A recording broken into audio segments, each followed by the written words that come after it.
Vic, welcome. Well, thank you. I'd like to go back to those earlier years when, what got you interested in physics? Well, I guess in high school I always had a certain talent or interest in science and math, and then it seemed like a natural course of action to take.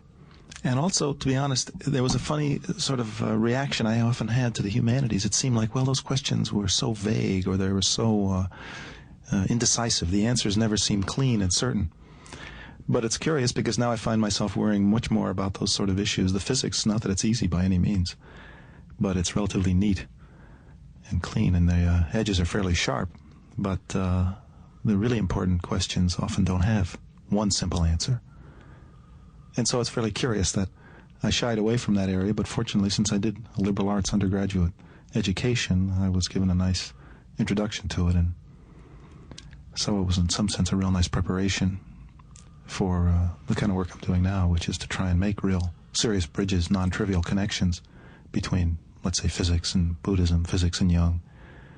Not just a celebration that, yes, we're all one, we're all doing the same kind of work, because that's not terribly productive in my mind.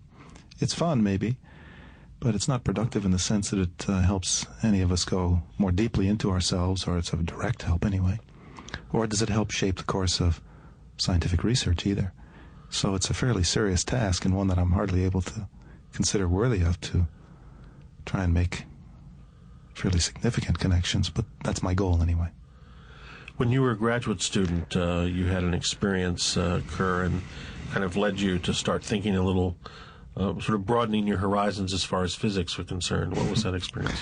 Well, there was a whole series of things that went on. As soon as I got to graduate school, I was very enthusiastic and very excited about studying physics at Cornell and started to work hard at it, but I don't know, a lot of interests started coming up that were in some ways antithetical or alien to doing physics.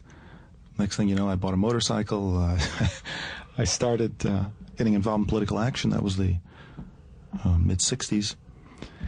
And then that whole psychedelic era came in that many of us stumbled through.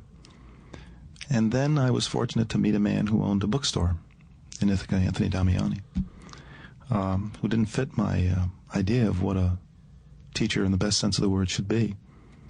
But he certainly broke through my silly images and was a tremendous influence in my life, and one that I'm eternally grateful for having. And he's actually died in 1983, but the group of people that he drew around himself has been a very dynamic group of people who study comparative philosophy in some depth and meditate. Tell us a little bit about Anthony. He was a character, wasn't he? Yes, he was a bit of a character. He was lived in New York City, was born and raised in New York City, and was a man, a self-made man in the best sense of the term. When I first met him, my wife and I were walking down the street going to a Chinese restaurant, and there we saw these Buddhas and books on Hinduism and Buddhism and various other subjects like that, and wandered in and said, oh, this looks interesting, and there's a man with a goatee standing over a heating grate, smoking cigarettes and throwing them down into the grate. And he spoke somewhat like you would imagine a New York cabbie speaking, but the words of wisdom, they were like pearls and gems that came out. So it was very hard for somebody who was fairly preppy at the time to overcome those images of what a teacher or what a man of wisdom should be like. But Anthony certainly did that. And, well, I sort of danced around the bookstore for a while, but then became more and more serious. He had very serious classes in epistemology and metaphysics, and he was always very fond of Neoplatonic and Platonic thought, and we studied a lot of that, but not in an academic way. And so it was very refreshing in a certain sense. Not that I have anything against the academic world, since I obviously spend most of my time there. But Anthony was a powerful influence on many of us, and more than 100 students eventually became very active in studying with him, and we ended up building some buildings outside of town, outside of Ithaca. Now we still have a very vital community there, even though he's been dead for several years. This publication effort is certainly one big thing that a lot of us are into, but we're trying to carry on his vision of comparative philosophy.